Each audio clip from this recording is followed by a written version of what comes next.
श्री राम कथा सुनने वाले आप सभी देवियों और सज्जनों के हृदय में विराजमान भगवान श्री राम के चरणों में वंदन करता हूँ। आइए आपको लिए चलता हूँ त्रेता युग में, जहाँ भगवान श्री राम का दरबार लगा है। कुश और लव वाल्मीकि जी द्वारा रचित राम कथा को गायन करके भगवान श्री राम को उनके दरबार में सुना रहे हैं। अभी पिछली बार आप लोगों ने सुना अश्वमेध यज्ञ की तैयारी के लिए महाराज दशरथ जी ऋष्यशृंग को अपने अयोध्या में बुला लिए हैं और उस तैयारी के तरफ बढ़ रहे हैं, जहां पुत्र कामना के लिए यज्ञ करने वाले हैं और अश्वमेध यज्ञ होना है। आइए कुछ समय के लिए अपने मन के शांति के लिए उस दरबार में, जहां पर ये राम कथा हो रही है, हनुमान जी भी मौजूद हैं। आप सभी के हृदय में विराजमान हनुमान जी के भी चरणों में वंदन करता हूँ। आइए अपने मंत्रियों को निर्देशित कर रहे हैं महाराज दशरथ जी, उनको सुने। बड़े हर्ष के साथ अपने मंत्रियों से यह शुभ अक्षरों वाली बात कही।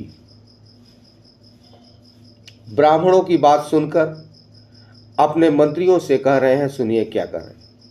गुरुजनों की आज्ञा के अनुसार तुम लोग शीघ्र ही मेरे लिए यज्ञ सामग्री जुटा दो। शक्तिशाली वीरों के संरक्षण में यज्ञिक अश्व घोड़ा छोड़ा जाए और उसके साथ प्रधान ऋतुज भी रहे।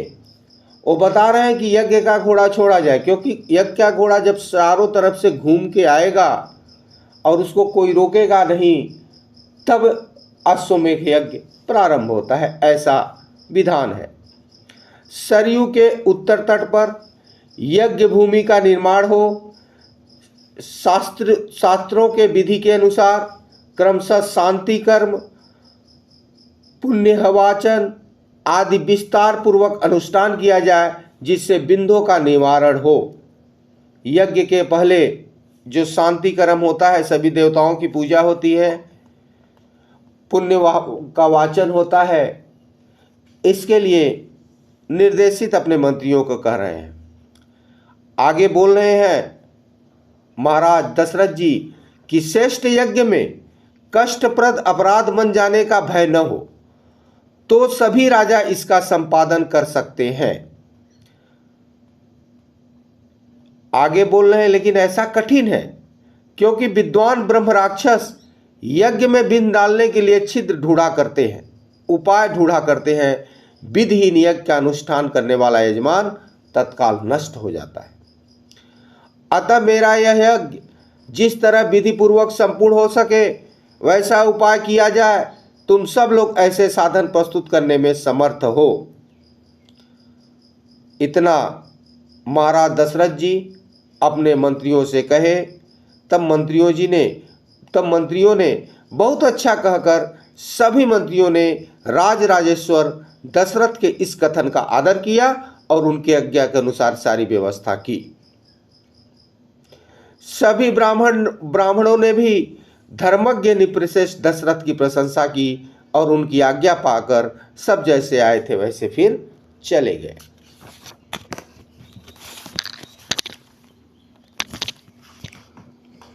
उन ब्राह्मणों के चले जाने पर मंत्रियों को भी विदा की करके वे महाबुद्धिमान नरेश अपने महल में चले। इस तरह से यज्ञ की तैयारी हो रही है। ये वर्तमान बसंत जब बीता, दूसरा बसंत जब आया, इसका तात्पर्य है जब एक साल पूरा हुआ, तब उस समय के महान शक्तिशाली राजा दशरथ संतान के लिए अश्वमेध यज्ञ की दीक्षा लेने के निमित्त वशिष्ठ जी के समीप गए। जब यज्ञ की सारी तैयारी हो गई, अश्वमेध यज्ञ छोड़ा गया, उस समय महान दशरथ जी अपने गुरु वशिष्ठ के पास इस यज्ञ की तैयारी के लिए गए। इसको बड़े अच्छे ढंग से तुलसीदास जी ने गाए हैं। आइए तुलसीदास जी के तरफ चलते हैं। एक बार भूपति मन माही, बई गलानी मोरे सुत नाही। गुरु गृह गयऊं तुरत महिपाला, चरण लागी कर बिनय विशाला। निज दुख सुख सब गुरु ही सुनायऊं, कही वशिष्ठ बहु विधि समझायहूं। धीरज धीर धरहु धीर, होई है सुतचारी। त्रिभुवन विदित भगत भयहारी। आगे कुछ और सुना रहे हैं कि वशिष्ठ जी को प्रणाम करके राजा ने न्यायतः उनका पूजन किया और पुत्र प्राप्ति के उद्देश्य को लेकर उन द्विजश्रेष्ठ मुनि से यह विनय युक्त बात कही। ब्राह्मण मुनि प्रवर, आप शास्त्र विधि के अनुसार मेरा यज्ञ कराएं और यज्ञ के अंगभूत अश्व संचारण आदि में ब्रह्म राक्षस आदि किसी तरह का बिंध न डाल सके, ऐसा उपाय कीजिए। आपका मुझ पर स्नेह है, आप मेरे सुहृदय अकारण हितैषी गुरु और परम महान है। यह यज्ञ का भार उपस्थित हुआ है, इसको आप ही वहन कर सकते हैं। तब बहुत अच्छा कहकर विप्रवर वशिष्ठ मुनि राजा से इस प्रकार बोले, नरेश्वर, तुमने जिसके लिए प्रार्थना की है वह सब मैं करूंगा। इसके बाद वशिष्ठ जी ने यज्ञ संबंधित कर्मों में निपुण तथा यज्ञ विषयक शिल्प कर्म में कुशल परम धर्मात्मा बूढ़े ब्राह्मणों, यज्ञ कर्म समाप्त होने तक उनकी सेवा करने वाले सेवकों, शिल्पकारों, बढ़इयों, भूमि खोदने वाले, ज्योतिषियों, कारीगरों, नर्तकों, बहुश्रुत पुरुषों को बुलाकर उनसे कहा, तुम लोग महाराज की आज्ञा से यज्ञ कर्म के लिए आवश्यक प्रबंध करो। शीघ्र ही कई हजार ईंटें लाई जाएं। राजाओं को ठहरने के लिए उनको योग्य अन्नपान आदि अनेक उपकरणों से युक्त बहुत से महल बनाए जाएं। ब्राह्मणों के रहने के लिए भी सैकड़ों सुंदर घर बनाए जाना चाहिए। वे सभी गृह बहुत से भोजन अन्नपान आदि उपकरणों से युक्त तथा आंधी पानी आदि के निवारण में समर्थ हों। इस तरह से वशिष्ठ मुनि सभी वर्ग को आदेश दे रहे हैं। आगे वशिष्ठ जी बोलते हैं, इस तरह पूर्ववासियों के लिए भी विस्तृत मकान बनने चाहिए। दूर में आए हुए भूपालों के लिए पृथक पृथक महल बनाए जाएं। घोड़े और हाथियों के लिए भी शालाएं बनाई जाएं। साधारण लोगों के सोने के लिए भी घरों की व्यवस्था हो। विदेशी सैनिकों के लिए भी बड़ी बड़ी छावनियां बननी चाहिए। जो घर बनाए जाएं उनमें खाने पीने की प्रचुर सामग्री संचित रहे। उनमें सभी मनोवांछित पदार्थ सुलभ हों तथा नगरवासियों को भी बहुत सुंदर अन्न भोजन के लिए देना चाहिए। यह विधि व सत्कार पूर्वक दिया जाए, अवहेलना करके नहीं। आगे वशिष्ठ जी बता रहे हैं, ऐसी व्यवस्था होना चाहिए जिससे सभी वर्ग के लोग भली भांति सत्कृत हो, सम्मान प्राप्त कर सके।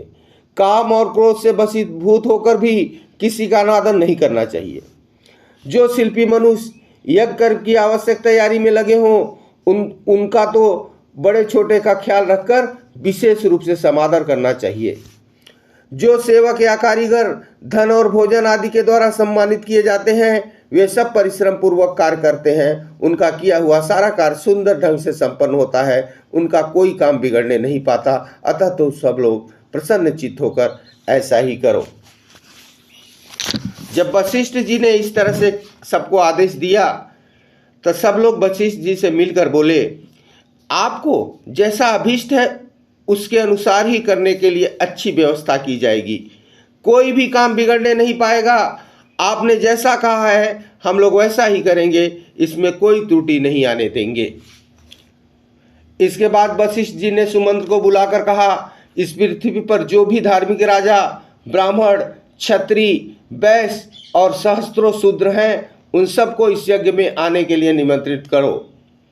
आगे सुमंत जी से बोल रहे हैं, सब देशों के लिए अच्छे लोगों को सत्कार पूर्वक यहाँ ले आओ। मिथिला के स्वामी सूरवीर महाभाग जनक सत्यवादी नरेश हैं।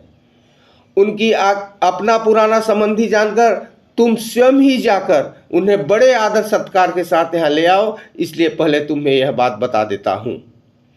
इस प्रकार सभी राजाओं को बुलाने के लिए सुमंत्र को निर्देशित कर रहे हैं। इस प्रकार काशी के राजा अपने स्नेही मित्र हैं और सदा प्रिय वचन बोलने वाले हैं। वे सदाचारी तथा देवताओं के तुल्य तेजस्वी हैं, अतः उन्हें भी स्वयं ही जाकर ले आओ। केकय देश के बूढ़े राजा बड़े धर्मात्मा हैं। वे राज सिंह महाराज दशरथ के ससुर हैं, अतः उन्हें भी पुत्र सहित यहाँ ले आओ।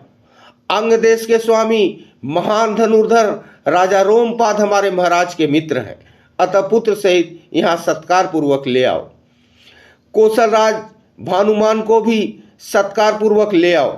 मगध देश के राजा प्राप्ति को, जो सूरवीर, सर्वशास्त्र विशारद, परम उदार तथा पुरुषों में श्रेष्ठ हैं, स्वयं जाकर सत्कार पूर्वक बुला ले आओ। इस तरह से सुमंत जी को महाराज दशरथ आदेश दे रहे हैं,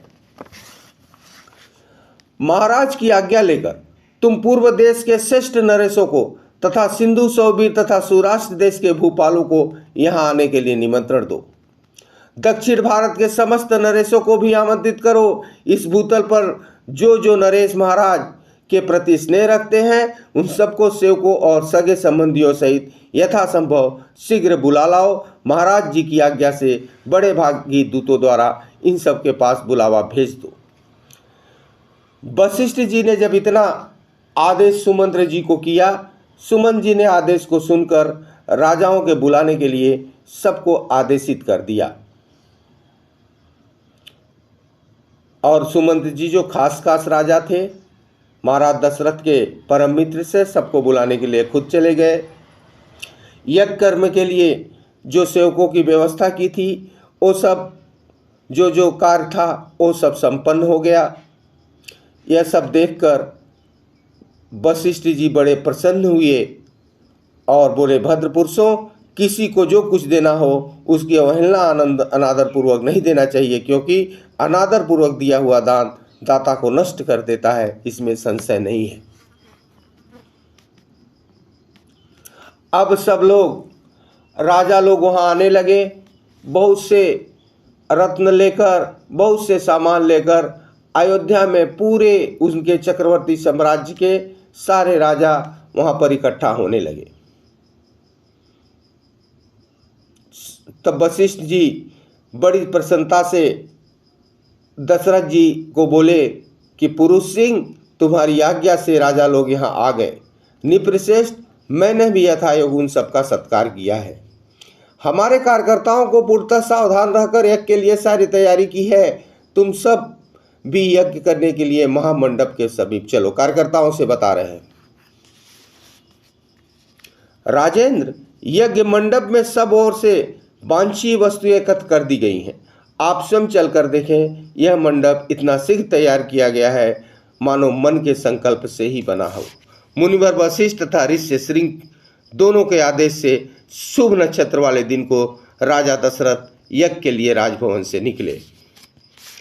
वशिष्ठ आदि सभी देश श्रेष्ठ द्विजों ने यज्ञ मंडप में जाकर ऋषि सिंह को आगे कर शास्त्रोक्त विधि से यज्ञ कर्म का आरंभ किया। पत्नियों सहित श्रीमान अवध नरेश ने यज्ञ की दीक्षा ली। अब आगे यज्ञ शुरू होगा। महाराज दशरथ विराट यज्ञ करने वाले हैं। सारे यज्ञों की तैयारी हो चुकी है। अब आगे आप यज्ञ का अनुष्ठान सुनेंगे। तब तक के लिए आप सभी के हृदय में विराजमान भगवान श्री राम, भगवान हनुमान के चरणों में वंदन करते हुए अपनी वाणी को विराम देता हूँ।